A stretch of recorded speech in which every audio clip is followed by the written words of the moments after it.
Hello friends, my name is Rahul Ghosh. Welcome to my new video. আজকে ভিডিওটা যদি ভালো লেগে থাকে তাহলে ভিডিওটিকে লাইক করবেন, শেয়ার করবেন, তার সাথে সাথে সাবস্ক্রাইব করবেন আমার চ্যানেলকে, আর বেল আইকনটি প্রেস করতে ভুলবেন না যাতে নিত্য নতুন আপডেটস আপনারা আমার চ্যানেল থেকে পেয়ে থাকেন। তাহলে বন্ধুরা, আজকে তোমরা হয়তো ভাবছো যে কেন ভিডিও বার করছি। তা আজকে আমার কোনো এক্সাম ছিল না, তাই জন্য প্রথমত ভিডিওটা বার করে দিলাম। আর কাল আমার একটা এক্সাম আছে, তাই বুঝতেই পারছো এক্সাম থাকলে ভিডিও বার করা খুবই চাপের হয়ে যায়। তাই ভাবলাম আজকেই ভিডিওটা বার করে নিই। তা যারা আর কি আমার ভিডিও রেগুলার দেখছো তারা তো খুবই ভালো করছো, তারা অনেকটা আশা করছি এগিয়ে থাকবে তোমাদের সিলেবাসের দিক থেকে, অ্যাটলিস্ট মানে অতটা আর কি প্রেশার আসবে না। আর যারা এখনও অবধি দেখছো না বা প্রিপারেশান নিচ্ছ না, তাদের জন্য এইটুকুনি বলতে চাই, জাস্ট এখন থেকে স্টার্ট করে দাও, নাহলে কিন্তু লাস্টের দিকে এসে খুবই চাপে পড়ে যাবে। আর তোমাদের উপর কিন্তু অনেক চাপই পড়বে, কারণ বুঝতেই পারছো এটা জুলাই মাস, এখনও বোধহয় তোমাদের ক্লাস 11-এর রেজাল্ট বেরোয়নি। আর টুয়েলভের পরীক্ষা অবভিয়াসলি তোমাদের ওই যে টাইমে হয় সে টাইমেই হবে, টেস্টও ইনফ্যাক্ট হবে, তাই চাপও কিন্তু সেই হিসাবেই পড়বে। আমি জানি না কি চ্যাপ্টার ডিক্রিজ আদৌ করবে নাকি করবে না, হলেও হয়তো 3-4টে করে দিল, যেটা হয়তো কোনো আর কি মানেই দাঁড়ালো না, একই হয়তো সিলেবাস প্রায় রয়ে গেল। তাহলে এখন থেকেই কিন্তু প্রিপারেশান আর কি নিতে থাকো, সবার রেজাল্টই ভালো হবে। আর কারোর যদি ক্লাস 11-এর রেজাল্ট বেরিয়ে থাকে তাহলে তোমরা কিন্তু কমেন্ট করে আমায় বলতে পারো, তোমাদের রেজাল্ট জানাতে পারো, ঠিক আছে? তাহলে আজকের ভিডিওতে খুবই আরেকটা ইন্টারেস্টিং টপিক আনছি আমি, স্ট্রেট লাইনের উপরে। আগেরটা বোধহয় সব থেকে ইজি টপিক ছিল, যেটা আগের ভিডিওতে করিয়েছিলাম, যে দুটো সরলরেখা পরস্পর ছেদ করে নাকি করে না সেটা চেক করা। ওটা সব থেকে বোধহয় ইজি পার্ট ছিল। আর এটাও খুব ইন্টারেস্টিং পার্ট, বাট কিছু কিছু অঙ্ক একটু কঠিন আছে, সেগুলো আজকে আমি তোমাদের বুঝিয়ে দেওয়ার ভালো করে চেষ্টা করব, ঠিক আছে? তা এই পার্টটার টপিকটা কি? একটি বিন্দু থেকে একটি সরলরেখার লম্ব দূরত্ব নির্ণয় করো। তার মানে কি, সোজাসাপটা একটা বিন্দুর থেকে আমি কোনো একটা সরলরেখা, যেটা কিনা একটা প্লেনে আছে, 3D প্লেনে, সেই প্লেনের মানে সেই সরলরেখার ডিস্টেন্স আমি পার করতে চাই। To find the perpendicular distance of A line from a point, ঠিক আছে? ফার্স্টেই আমি চলে আসছি কার্তেশীয় আকার। তার মানে কি, আমাকে যদি কার্তেশীয় আকারে সরলরেখাটা দেয়া হয় তাহলে আমি তখন কোন ফর্মুলা ইউজ করব? আর আমি এর ভেক্টর আকারটাও বলবো। বাট কেউ যদি তোমরা চাও যে ভেক্টর আকারটাকে আমি ওই ভেক্টর আকারে সলভ করব না, তোমরা যদি কেউ চাও ভেক্টরটাকে কার্তেশীয় আকারে নিয়ে আসতে পারো, নিয়ে এসে কার্তেশীয় আকারে কিন্তু সলভ করতে পারো। কিন্তু আমার মনে হয় ভেক্টর আকারের যে সলভটা আছে ওটা যদি মানে নর্মালি আর কি তোমরা যদি মনে রাখতে পারো তাহলে তোমাদের জন্য খুব ভালো হয়, ইজিলি অঙ্কটা সলভ হয়ে যাবে, সেই আবার কার্তেশীয় আকারে আর কি ফিরিয়ে আনতে হবে না, ঠিক আছে? তাহলে ফার্স্ট আগে জিনিসটা বোঝার চেষ্টা করি। ধরো আমার এই একটা স্ট্রেট লাইন, যার কার্তেশীয় আকার ধরো আমাকে এইভাবে দেওয়া আছে, মানে x equals to x1 plus TA1, y equals to y1 plus TB1, z equals to Z1 plus TC1। তাহলে কি এই সরলরেখার প্রত্যেকটা পয়েন্ট আমার কার উপর ডিপেন্ড করছে? টি এর উপরে। টি এর ভ্যালু আমি 0 বসাতে পারি, 1 বসাতে পারি, 1.5 বসাতে পারি, যা ইচ্ছে যে কোনো ভ্যালু হতে পারে। আর ওই পয়েন্টটা কি আমার এই স্ট্রেট লাইনের উপর আমার একটা আলাদা করে পয়েন্ট দেবে। আমি যদি টি এর জায়গায় 0 বসাই সেটাও আমার স্ট্রেট লাইনের উপরেই একটা পয়েন্ট হবে, যদি 1 বসাই সেটাও স্ট্রেট লাইনের উপরে একটা পয়েন্ট হবে, তাই তো? এইবার দেখো তোমাদের কি অ্যাকচুয়ালি দেয়া থাকবে। তোমাদের পরীক্ষায় দেয়া থাকবে এই স্ট্রেট লাইনের ইকুয়েশনটা, আর তোমাকে কোন বিন্দু থেকে তার ডিস্টেন্সটা বার করতে হবে সেটা দেয়া থাকবে। তার মানে কি, x0 y0 z0 এগুলো জানো, এখানে x1 a1 y1 b1 z1 c1 জানো। তাহলে সমস্যাটা কোথায় হচ্ছে আমাদের? সমস্যাটা আমাদের ওখানে ক্রিয়েট হচ্ছে যখন কিনা আমি এই এল এর ভ্যালুটা ডাইরেক্ট জানতে পারছি। আর তার মানে কি, এল এর ভ্যালুটা নিশ্চয়ই কোনো একটা পার্টিকুলার টি এর মানের জন্য স্যাটিসফাই হবে। ওই টি এর মানটাই কিন্তু আমাদের অজানা আছে। মানে যদি আমি কোত্থেকে টি এর মানটা জেনে যেতে পারি, যে তাহলেই কিন্তু এল পয়েন্টের আমরা এক্স্যাক্ট লোকেশানটা বলতে পারবো। আর পি এর পয়েন্টটা আমার যদি জানা থাকে, এল এর পয়েন্টটা যদি আমার জানা থাকে, তাই ডিস্টেন্সটা খুব ইজিলি বার করে যাবে। কীভাবে?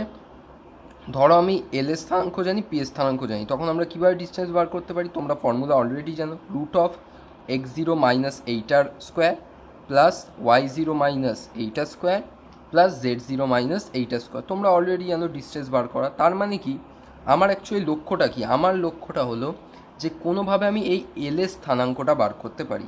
ক্লিয়ার, বোঝাতে পারলাম? তাহলে পি থেকে এই এল এর যে লম্ব দূরত্বটা হচ্ছে সেটাকেই আমার অ্যাকচুয়ালি ফাইন্ড করতে হবে। আর অ্যাকচুয়ালি এটাকে লম্ব দূরত্ব আমরা কেন বলছি? দেখতে পাচ্ছ এদের কিন্তু মধ্যবর্তী অ্যাঙ্গেল, মানে এই অ্যাঙ্গেল বা এই অ্যাঙ্গেল, এগুলো কিন্তু 90 ডিগ্রি। তার মানে কি, পুরো লম্বভাবে জিনিসটা আসছে, তাই জন্য এটাকে আমাদের লম্ব দূরত্ব বলা হচ্ছে। ক্লিয়ার? তা ফার্স্টে আমরা কি অ্যাজিউম করছি, পি এর স্থানাঙ্কটা ধরে নিলাম এইটা, আর সরলরেখার সমীকরণ ধরো তোমাকে এরম দেওয়া আছে, তাই তোমার কি কাজ, কার্তেশীয় আকারে যদি বলে থাকে তোমায় এটা ইকুয়ালস টু টি অবভিয়াসলি ধরতে হবে, ধরে কি এটাকে কার্তেশীয় আকারে মানে ওই ভেক্টর আকারে আর কি নিয়ে আসতে হবে, যেখানে তোমাদের কী হিসাবে ভেক্টরগুলো পাচ্ছ, ধরো R vector equals to A vector plus T into B vector, এই টাইপের আকারে তোমাদের আনতে হবে। ঠিক আছে, এইবারে নেক্সট কি আমাদের লক্ষ্য, আমরা কি করে এই টি এর মানগুলোকে জানতে পারবো। তাহলে একটা জিনিস দেখো, আমার এই স্ট্রেট লাইনের ইকুয়েশন জানি। ক্লিয়ার? আমরা পি এর দিয়ে একটা ইকুয়েশন জানি, মানে সরি পি বিন্দুটা জানি, এল পয়েন্টটাকে আমরা এইটা অ্যাজিউম করে নিয়েছি।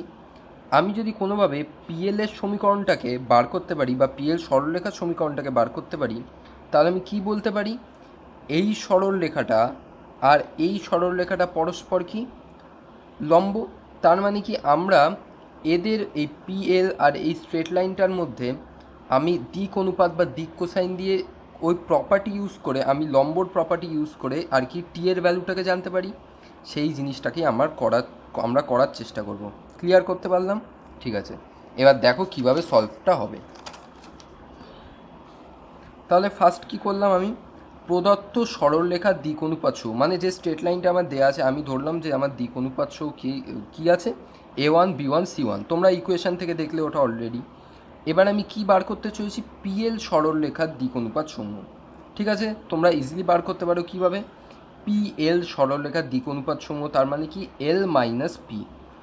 এল এখানে আমার কত ছিল, এই x1 প্লাস টি1 মানে TA1 কমা y1 প্লাস TB1 কমা z1 প্লাস TC1, ওটা ছিল, মাইনাস কি পিটা মানে x0 y0 z0, দেখতে পাচ্ছ তাই আকারেই আছে। এল মাইনাস পি করলে আমি এটাই পাই x, এটা y অ্যাক্সিসের আর এটা z অ্যাক্সিসের, তাহলে এটা কি হয়ে গেল আমার দিক অনুপাত সমূহ। এবার দেখো আমি স্ট্রেট লাইনের দিক অনুপাত সমূহ জানি, আবার পিএল সরলরেখার দিক অনুপাত সমূহ আমি জানতে পারলাম। তাহলে আমি এখান থেকে পরস্পর লম্ব হওয়ার যে দিক অনুপাত সমূহের ফর্মুলা, সেটা আমি ইউজ করতে পারি। আর দেখতে পাচ্ছ কি এই দুটোর মধ্যে কিন্তু আমার খালি অজানা কি আছে, টি, তার মানে কি আমি টি ওখান থেকে ইজিলি কিন্তু বার করতে পারি। ক্লিয়ার করতে পারলাম ব্যাপারটা কীভাবে বার করলাম? ঠিক আছে, এবার দেখো পিএল ও প্রদত্ত সরলরেখা পরস্পর লম্ব, যেহেতু আমরা লম্ব দূরত্ব অঙ্কন করছি, তাই কী হবে, A1 ইন্টু এই এক্সের পুরোটা প্লাস B1 ইন্টু এই ওয়াইয়ের পুরোটা প্লাস C1 ইন্টু এই জেডের পুরোটা ইকুয়ালস টু কী হবে, 0, প্রপার্টি ইউজ করলাম জাস্ট। তাহলে এখান থেকে আমি কি করছি, টিটাকে এক সাইডে রাখছি, বাকিগুলোকে আমি অন্য সাইডে নিয়ে যাচ্ছি। তাহলে T into A1 square plus B1 square plus C1 square, এটাকে একদিকে রেখে বাকি সব কটাকে এদিকে নিয়ে চলে এলাম।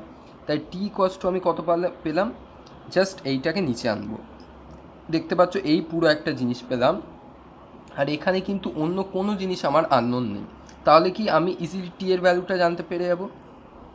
এইবারে যদি আমি টি এর ভ্যালুটা জানতে পেরে যাই, তাহলে আমি এক্স্যাক্ট আমার এল বিন্দুর লোকেশানটা আমি পেয়ে যেতে পারবো। কারণ কি আমার এল বিন্দু কী ধরা ছিল, x1 প্লাস TA1 কমা y1 প্লাস TB1 কমা z1 প্লাস TC1। এখানে যদি আমি টি এর ভ্যালু পুট করি, তাহলে আমি এল বিন্দুর স্থানাঙ্কটা জানতে পারবো। তাহলে পি জানি, এল জেনে গেলাম, এবারে আমি ডিস্টেন্সটাও বার করতে পারবো। তাই ডিস্টেন্সটা কী হবে, যেটা বললাম, পি থেকে এলের দূরত্ব যে কোনো একটা মাইনাস করতে পারো, কোনো অসুবিধা নেই, কারণ হোল স্কোয়ার আছে। তার মানে কি এই এলের এই বিন্দুটা মাইনাস কি পি এর এক্সের যেটা ছিল, মানে x0 y0 z0 ছিল, তাহলে x1 plus TA1 minus x0 square plus y1 plus TB1 minus y0 square plus z1 plus TC1 minus z0 square. আর পুরোটা কী হবে, রুটের তলায়। আর অবশ্যই কিন্তু লাস্টে ইউনিট দিতে ভুলবে না, ইউনিট যদি দিতে ভুলে যাও তাহলে মেবি হাফ নাম্বার হয়তো কাটলেও কাটতে পারে। ঠিক আছে, একক দিতে ভুলবে না, কারণ কি লম্ব দূরত্ব মানে কি অবভিয়াসলি একটা একক দেবে আমার, তাই তো। তাহলে এটা হয়ে গেল আমার কার্তেশীয় সমীকরণ। তাহলে বুঝতে পারলে কার্তেশীয় সমীকরণটা কীভাবে সলভ করা হলো। ঠিক আছে, এইবারে চলে আসি ভেক্টর সমীকরণ। আর ভেক্টরটা একটু টাফ আছে বোঝাটা, ঠিক আছে, আমি চেষ্টা করবো তাও বোঝানোর। ভেক্টর মানে কি বুঝতেই পারছো, পুরো জিনিসটা কি আমার ভেক্টর আকারে দেওয়া থাকবে। ক্লিয়ার? তাহলে আমার এখানে পি যে বিন্দুটা আছে ওটাও ভেক্টর আকারে দেওয়া আছে, আলফা ভেক্টর। আর আমি ধরেছি এই যে স্ট্রেট লাইনটা আছে ওটা কি হলো আমার অ্যাকচুয়ালি আর ভেক্টর। ঠিক আছে, আর ভেক্টর কি equals to A vector plus T into B vector. ঠিক আছে, আর যে পি থেকে এল অবধি বা যে আমরা লম্ব দূরত্ব মারবো সেটার নিচের বিন্দুটাকে আমি এল বিন্দু দিয়েছি, আর এল বিন্দু স্থানাঙ্ক আমি ধরে নিলাম a vector plus T into B vector. তার মানে কি টি এর উপরে আর কি সব ভ্যালু আমার ডিপেন্ড করছে, ঠিক আছে। তাহলে আগেরটার মতোই অনেকটা, কোনো সেরকম আলাদা ব্যাপার নেই, সেম জিনিস আমরা অ্যাপ্লাই করব। কি না, আমরা ভেক্টর সমীকরণ ফার্স্টে আমরা এই পিএল এর যে লেন্থ, মানে কি বলবো, পিএল এর যে দিক অনুপাত বলতে পারো, সেটা আমরা বার করার চেষ্টা করব। আর আমার এইটা যে স্ট্রেট লাইন আছে, এটা আমরা জানি মানে কার থেকে আমরা মোটামুটি এই স্ট্রেট লাইনটা সম্পর্কে জানতে পারি, বি ভেক্টর, তাই তো। কারণ কি আমরা জানি R vector equals to A vector plus T into B vector, মানে হলো আর ভেক্টরটা আমার এই এ ভেক্টর বা এ বিন্দুগামী, আর বি ভেক্টরের সাথে কি সমান্তরাল হয়, তাই তো। তাহলে কি যদি আমি এই পি এল এর ভেক্টর সমীকরণ থেকে এর যে দিক অনুপাতগুলো আছে বা পুরো যে ভ্যালুটা আছে সেটা যদি আনতে পারি, আর তার সাথে যদি আমি বি ভেক্টরটার ডট প্রোডাক্ট করে জিরোর সাথে ইকুয়াল করতে পারি। কেন জিরোর সাথে ইকুয়াল করছি? কারণ পিএল আর আর ভেক্টর পরস্পর লম্ব, তার মানে কি cos 90 ডিগ্রি, তাই জিরোর সাথে ইকুয়াল করলাম। সেখান থেকে আমি টি এর ভ্যালুটা আবার জানতে পেরে যাবো, কারণ কি সেখানেও আমার খালি টিটাই আননোন থাকবে। ক্লিয়ার? সেম ওয়েতে আমরা কিন্তু সলভটা করতে চলেছি, ঠিক আছে। তাই পিএল সরলরেখার ভেক্টর সমীকরণ কী হবে? এল মাইনাস পি, তার মানে কি a vector plus T into B vector minus alpha vector. Clear? এইবারে আমরা কি দেখতে পাচ্ছি, পিএল ভেক্টর আর আর ভেক্টর পরস্পর কি লম্ব, তার মানে কি এর যে পুরোটা ভেক্টর সমীকরণ হবে তার সাথে কার ডট প্রোডাক্ট হবে? খালি বি এর। কারণ কি এই বি ভেক্টরের উপরেই আমরা এই জিনিসটা ডিপেন্ড করে কে লম্ব হবে কি কে লম্ব হবে না। আর এটা কি আমরা অলরেডি একটা চ্যাপ্টারেও পড়েছিলাম, তাই তো। আমি তোমাদের দেখিয়েছিলাম যে কীভাবে খালি এই বি ভেক্টরটার উপরে ডিপেন্ড করে। তাই যদি কেউ ওই চ্যাপ্টারটা মিস করে থাকো, আমার স্ট্রেট লাইনের ভিডিও কিন্তু দেখতে পারো, ঠিক আছে, ফার্স্ট থেকে। তাই ডট প্রোডাক্টটা কি ইকুয়াস টু জিরো করলাম, কারণ কি ওই জিনিসটা আমার লম্ব হচ্ছে। ক্লিয়ার? তাহলে এবার খালি দেখো আমার সেপারেশন করতে হয়, মানে কি টিটাকে আমি একদিকে রাখবো, বাকিগুলোকে আমি একদিকে রাখবো। তাহলে A vector minus alpha vector dot B vector equals to কী হচ্ছে আমার, টিটা এদিকে গেলে মাইনাস টি হবে, আর B vector dot B vector মানে কি, B vector dot B vector মানে কি mod of B vector into mod of B vector cos 0 degree, cos 0 মানে কি 1, তার মানে কি mod of B vector square, আর সেটাই আছে দেখতে পাচ্ছ। তাহলে এখান থেকে আমি টি এর ভ্যালুটা ইজিলি ক্যালকুলেট করতে পারি। তাই টি সমান আমার এইটা বেরোলো। আর মনে রাখবে এটা কিন্তু ডট প্রোডাক্ট। এইবারে তোমরা যাতে না গোলাও কোনটা ডট প্রোডাক্ট কোনটা নর্মাল গুণ, আমি তোমাদের বলে রাখি। ফার্স্টে আগে ভাবো টিটা আমার কি, টিটা আমার একটা বিন্দু বা মানে একটা কি বলবো মান, স্কেলার রাশি। তাই আমার কি হবে, অবভিয়াসলি আমার উপরেও স্কেলার হবে নিচেও স্কেলার হবে। নিচে আমি অলরেডি দেখতে পাচ্ছি যে জিনিসটা স্কেলার আছে, কারণ কি mod of b square, b vector square, তার মানে কি ওটা স্কেলার রাশি। আর উপরে আমি দেখতে পাচ্ছি a vector minus alpha vector, এটা কি দেবে আমার, অবভিয়াসলি একটা ভেক্টর দেবে। আর বি ভেক্টরটা কি, অবভিয়াসলি এটাও একটা ভেক্টর। তাহলে ভেক্টর ভেক্টর কখন স্কেলার রাশি হবে, যখন কিনা আমি ডট প্রোডাক্ট করব। তাই ভুলেও এটাকে যেন নর্মাল মাল্টিপ্লিকেশন সাইন ভাববে না, এটা কিন্তু ডট প্রোডাক্টের সাইন। ক্লিয়ার? আমি বোঝাতে পারলাম? তাহলে কখনো কিন্তু কনফিউজ হবে না, ঠিক আছে। অনেক কাউকে আমি কনফিউজ হতে দেখেছি, তাই তোমাদের বলে দিলাম যে কী করে মনে রাখবে বা বুঝবে, ঠিক আছে। না এবার টি এর ভ্যালুটা পেয়ে গেলাম, এবারে তাহলে আমার কার ভ্যালুটা বাকি রয়ে গেল, এল এর ভ্যালুটা জানতে হবে। তাই এল বিন্দু স্থানাঙ্ক আমি কী ধরেছিলাম, A vector plus T into B vector. T এর ভ্যালুটা বসিয়ে দাও। তাহলে এ ভেক্টর মাইনাস কি এই পুরোটা টি এর ভ্যালু। এইবারে কথা হলো আমার এই জিনিসটা কি, ডট নাম মাল্টিপ্লিকেশান। এটা তোমাদের আবার আমি ভেঙে বলি। তাহলে এল বিন্দু স্থানাঙ্ক তোমায় একটা কী দেবে আগে সেটা আমায় বলো। অবভিয়াসলি আমার একটা ভেক্টর দেবে, কারণ কি আমার পিটাও একটা ভেক্টর, তার মানে এল বিন্দু এটাও একটা আমার ভেক্টর হবে। তার মানে কি যে রেজাল্টটা পাবো সেটা আমার একটা ভেক্টর হবে। ক্লিয়ার? তাহলে এইটা কি আমার ভেক্টর রাশি মাইনাস এইটা কি, এটা আমার স্কেলার রাশি। আমি এক্ষুনি জানতে পারলাম যে টি স্কেলার রাশি হয়। তাহলে স্কেলার ডট বা ইন্টু কিছু একটা হবে, এটা কি আবার ভেক্টর। তাই স্কেলার কি মানে ডট বা multiplex vector equals two vector হয় একমাত্র যদি গুণ হয়। বোঝাতে পারলাম? তার মানে কি বি ভেক্টরের সাথে কিন্তু এই স্কেলারটা গুণ হবে, তবে গিয়ে এই পুরোটা তোমার একটা ভেক্টর দেবে। তাই ভেক্টর মাইনাস ভেক্টর, তার মানে কি তোমার একটা রেজাল্ট ভেক্টর আসবে। বোঝাতে পারলাম? তাহলে এটা কিন্তু ডট প্রোডাক্ট নয়, এটা জাস্ট একটা গুণ। ঠিক আছে, এবারে পিএল এর ডিস্টেন্স কী করে জানতে পারবে? পিএল এর ডিস্টেন্স মানেটা কি? পিএল তার মডটা আমরা ভেক্টরের ক্ষেত্রে তাই বুঝি, আর পিএল ভেক্টর সমীকরণটা আমি ধরলাম এইটা, তাহলে এর যে মড ভ্যালুটা পুরোটা সেটাই হয়ে যাবে আমার পিএল এর আর কি লেন্থ। ঠিক আছে, দেখতে পাচ্ছ আমি খালি টি এর ভ্যালুটা বসিয়ে দিয়েছি, সেম জিনিস রেখেছি A vector plus T into B vector, T এর ভ্যালুটা বসিয়ে দিলাম মাইনাস আলফা ভেক্টর, আর পুরোটার মড পিএল এর ডিস্টেন্স। বোঝাতে পারলাম? তাহলে ভেক্টর হয়ে গেল, কার্তেশীয় আকার হয়ে গেল। যদি বেটার হয় যদি তুমি ভেক্টর আকারটা মনে রাখতে পারো, আর যদি না মনে রাখতে পারো তাহলে তো আর কিছু করার নেই, তাই তোমাদের ভেক্টরটাকে কার্তেশীয় আকারে নিয়ে গিয়ে সলভ করতে হবে। ঠিক আছে, তাহলে আমরা চলে যাই উদাহরণ 2তে। এটা যদিও আছে না, এটা মানে প্র্যাকটিসের জন্য আমি নিয়েছি। ঠিক আছে, একটা বিন্দু দেওয়া আছে তোমার, বিন্দুর থেকে আর ভেক্টর ইকুয়ালস টু, আমি দেখতে পাচ্ছি এইখানে যে আর ভেক্টরটা দেওয়া আছে সেটা আমার কার আকারে দেওয়া আছে? A vector plus T into b ভেক্টরের আকারে। তার মানে কি আমি বুঝে গেলাম যে এখানে আমি কি করতে চলেছি?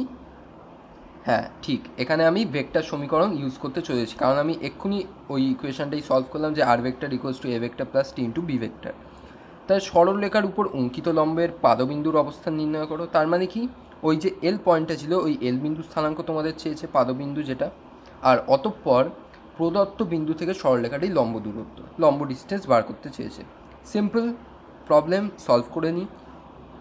ধরছি এই বিন্দুটা হলো আমার পি, পি বিন্দুর থেকে এল, আমি পুরোটাকে এল ধরে নিলাম। ঠিক আছে, কারণ এল এর ভ্যালুটাও কি আমার টি এর উপরে ডিপেন্ড করবে, তাই পুরো জিনিসটাকে আমি এল ধরে নিলাম, কোনো অসুবিধা নেই। এল বিন্দুর লম্ব দূরত্ব নির্ণয় করতে হবে। ফাইন, তাহলে ফার্স্ট আমায় কী বার করতে হবে? পি এল ভেক্টরের সমীকরণ, তাই তো? পি এল ভেক্টর তার মানে কি এল ভেক্টর মাইনাস পি ভেক্টর, তাহলে এল ভেক্টর মাইনাস পি ভেক্টর করলে আমি কি পাই? এই জিনিসটা, এই ভেক্টরটা আমরা পাচ্ছি, আর অবভিয়াসলি এটা আমার টি কন্টেনই থাকবে। ঠিক আছে, এবারে আমরা কি জানি? আমার পি এল আর আর ভেক্টরটা কি পরস্পর লম্ব, তাহলে কি হবে? আমার P l vector R B A ভেক্টরের ডট প্রোডাক্টটা আমার জিরো হবে, কারণ একটু আগেই আমি বোঝালাম যে কীভাবে বি ভেক্টরের উপরে খালি ডিপেন্ড হয় এটা, তাই p l vector dot B vector equals to zero হয়। তাই বি ভেক্টর আমরা জানি, পি এল ভেক্টর আমাদের এখানে আছে, তাই টি ইকুয়ালস টু আমরা ক্যালকুলেট করতে পারি। তাই টি ইকুয়ালস টু আমার দেখতে পাচ্ছ minus of 11 I cap minus 2 J cap minus 8 K cap minus 2 I cap plus J cap minus 5 K cap dot 10 I cap minus 4 J cap minus 11 K cap divided by কী হবে? Mod B vector square. আর mod B কী হচ্ছে আমার? Root of 10 square plus minus 4 square plus minus 11 square, আর যেহেতু square আছে তাই রুটটা উঠে গেল। তাই এটাকে সিম্পলিফাই করলে দেখবে টি এর ভ্যালু তুমি পেলে কি? -1। তাই টি এর ভ্যালু যখন আমি -1 পেয়ে গেলাম, এবারে এল এর স্থানাঙ্কটা আমি জানতে পেরে যাই। এল এর স্থানাঙ্ক আমি এইটা ধরেছিলাম, টি এর জায়গায় -1 বসিয়ে দিলাম, কি ভ্যালু পেলাম? I cap plus 2 J cap plus 3 K cap. ঠিক আছে, এইবারে ডিস্টেন্স কী করে বার করবো? এক্ষুনি বললাম পিএল এর মড ভ্যালুটা জানতে পারলেই হয়ে গেল। আর পিএল আমাদের কি ছিল? এইটা, তার মানে কি এখানেও আমার টি এর ভ্যালুটা বসাতে হবে, -1টা বসিয়ে দাও, বসিয়ে জাস্ট কি তার মড ভ্যালুটা নির্ণয় করো।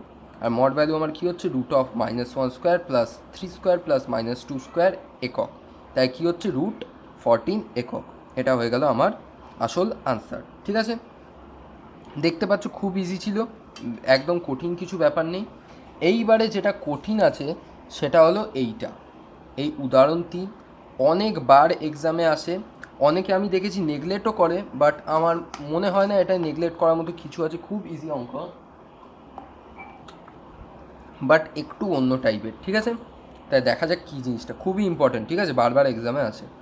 উদাহরণ 3, এই একটা ইকুয়েশন দেওয়া আছে সরলরেখা, দেখতে পাচ্ছ কী আছে? এটা আমার কার্তেশীয় ইকুয়েশন দেওয়া আছে। সরলরেখাটির সাপেক্ষে 1,6,3 বিন্দুর প্রতিবিম্ব বিন্দু নির্ণয় করো এবং প্রদত্ত বিন্দু ও তার প্রতিবিম্বের সংযোজক সরলরেখার সমীকরণ এবং উক্ত রেখাংশের দৈর্ঘ্য নির্ণয় করো। তাহলে পুরোটাই আর কি মাথার উপর দিয়ে চলে গেল, তাই তো? প্রথমত এই বিন্দুর প্রতিবিম্ব বিন্দু মানেটা কি? ধরো এই সরলরেখাটার সাপেক্ষে বলেছে, ঠিক আছে, এই কথাটা আর কি মনে রাখবে, সাপেক্ষে। ধরো এই সরলরেখাটা এরম, ঠিক আছে, আর এর উপরে একটা পি বিন্দু আছে, পি এর স্থানাঙ্ক দিয়েছে 1,6,3। এই সরলরেখাটা অ্যাকচুয়ালি তোমার এখানে মিরারের কাজ করছে। ঠিক আছে, আমি বোঝাতে পারলাম? তার মানে কি? মিরার মানে এই পি বিন্দুর একটা প্রতিবিম্ব বা রিফ্লেকশান আমার এখানে ক্রিয়েট হবে। রিফ্লেকশানেরও কিন্তু কিছু আর কি মানে কি বলবো প্রপার্টিজ আছে। যেমন আমি ধরো এই মিরার এখানে পিটাকে আমি এখানে দাঁড় করিয়ে রেখেছি, তাহলে এই পি থেকে এল অবধি যে ডিস্টেন্সটা হবে, এই এল থেকে ওই ডিস্টেন্স অতটা মেনটেন করেই আমার পি ড্যাশটা ক্রিয়েট হবে। বোঝাতে পারলাম আমি? সেটা তোমরা অলরেডি বুঝতে পারছো। এটা যদি একটা মিরার হিসাবে হয়, আমি যদি এইখানে দাঁড়িয়ে থাকি, তাহলে আমার শ্যাডোটাও ঠিক আমার এই ডিস্টেন্সটা মেপে এখানেই দাঁড়িয়ে থাকবে, রিফ্লেকশানটা। বোঝাতে পারলাম? তাহলে এই পি ড্যাশ বিন্দুটা হলো গিয়ে কিন্তু তোমার প্রতিবিম্ব বিন্দু। এই বিন্দু স্থানাঙ্কটা তোমায় বার করতে হবে। আর কি, প্রদত্ত বিন্দু ও তার প্রতিবিম্বের সংযোগ সরলরেখার সমীকরণ মানে কি, পি ড্যাশের সমীকরণ বার করতে হবে, প্লাস কি, এবং উক্ত রেখাংশের দৈর্ঘ্য বার করতে হবে। তাহলে বুঝতে পারছো বেশ কিন্তু একটু অন্য টাইপের প্রবলেম। ঠিক আছে, আমি এটাকে তোমাদের সামনে ইজি করার চেষ্টা করছি। সলভটা আস্তে আস্তে ফলো করতে যাও, তাহলে কিন্তু আমার বুঝতে পারবে। দেখো আমি এখানে এল এর স্থানাঙ্ক কিন্তু জানি না। এল এর স্থানাঙ্ক কি আমায় ওই টি দিয়েই কিন্তু ধরতে হবে। ক্লিয়ার? এল এর স্থানাঙ্ক আমি এখন বলতে পারবো না। আর প্লাস কি পি ড্যাশ, এই বিন্দুটা আমার কাছে কিন্তু সেম আননোন থাকবে। কিন্তু যদি আমি পি এর স্থানাঙ্ক জেনে যাই, এল এর স্থানাঙ্ক জেনে যাই, তাহলে কি আমার পি ড্যাশের স্থানাঙ্ক জানতে পারবো? হ্যাঁ পারবো। কারণ কি, আমার পি এল এর ডিস্টেন্স আর এল পি ড্যাশের ডিস্টেন্স সেম। আমি যদি পি ড্যাশ এই দুটোর বিন্দু যোগ করে তার যদি ভাগ করি, মানে বা পি ড্যাশের মধ্যবিন্দু বার করার চেষ্টা করি, সেই মধ্যবিন্দুটা কী হবে আমার? এল। তখন আমি ইকুয়েট করে আমি পি ড্যাশের ভ্যালুটা জানতে পারবো। বোঝাতে পারলাম আমার টার্গেটটা কি? আর একবার যদি পি ড্যাশের ভ্যালুটা জানতে পেরে যাই, দুটো বিন্দু দিয়ে তৈরি করা সরলরেখার সমীকরণ বার করা কোনো ব্যাপার নয়। আর তারপর রেখাংশ মানে কি, পি ড্যাশের আর কি ওই পি ড্যাশ মাইনাস পি বা যা করতে পারো ওই হোল স্কোয়ার করে যোগ করে রুট, সেম জিনিস। ঠিক আছে, তাই জাস্ট এগোচ্ছি। দেখো, ধরি পি ড্যাশ সরলরেখাটির সাপেক্ষে পি এই বিন্দু প্রতিবিম্ব বিন্দু। এখন পি ড্যাশ সরলরেখার উপর লম্ব, দেখতেই পাচ্ছি পি ড্যাশটা আমার এই সরলরেখার উপর লম্ব, এবং পিএল মানে পিএল এর ডিস্টেন্সটা আর কি দেখতে পাচ্ছ, মড ভ্যালু দিয়েছি, পিএল এর ডিস্টেন্স ইকুয়ালস টু কি এল পি ড্যাশের ডিস্টেন্স। এটা আমি বুঝিয়ে দিলাম। তাহলে এইবারে দেখা যাক কী করে আমি সলভ করি।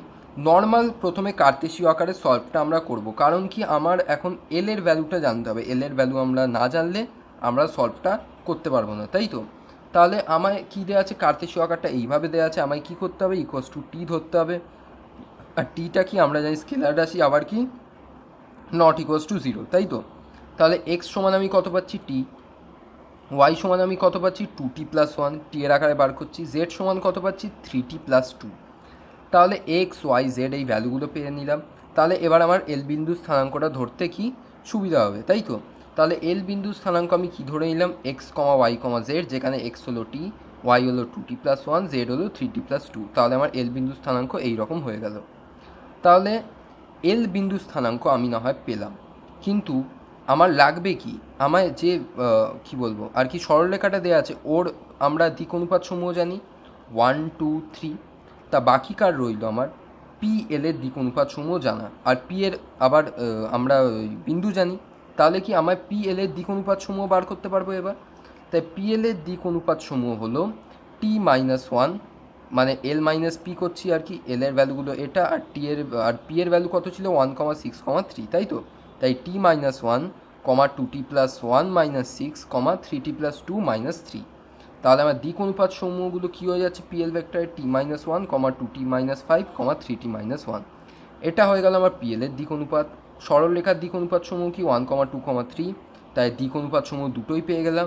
দুটো যেহেতু দুটোর উপর লম্ব, তাহলে সেই প্রপার্টি ইউজ করে ওখানে যে একটাই মাত্র আননোন আছে সেটা কি টি, তার ভ্যালুটা আমি বার করতে পারছি।